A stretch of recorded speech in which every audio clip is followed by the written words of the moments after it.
Di ba sabi ng Diyos, vengeance is mine, not yours.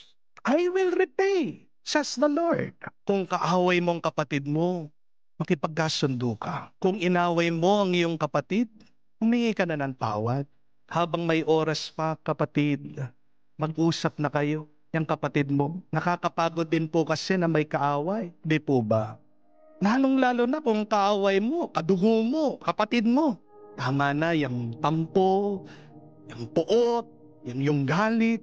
Huwag mo na rin isama yung mga anak mo sa galit nyo, sa away nyong magkapatid. Di nakakatulong yan. Being angry with your siblings, with your brothers and sisters will not serve you. It will not help you. It will not bless you. Amen?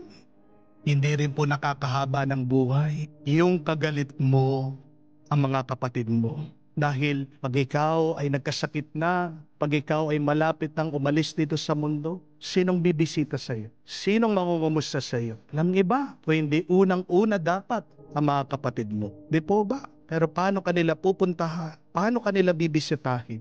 Kung ngayon pa lang, hindi na kayo nag-uusap. Amen? Kaya kung kaaway mo ang kapatid mo, please, magpatawad na kayo sa bawat isa. Hindi yan kagustuhan ng Diyos na may sama ka ng loob sa iyong kapatid. Kaya kung hirap na hirap po kayo na mahalin ang inyong kapatid, kung may kataasan ng iyong loob, kung hanggang ngayon kinakawawa ka pa rin ng iyong kapatid, magdasal po tayo dito sa mga banal na magkakapatid.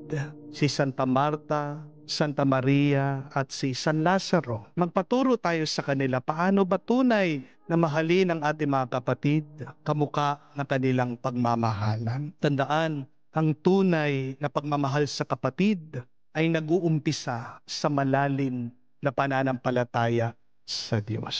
Dahil tayong lahat ay galing naman talaga sa Diyos.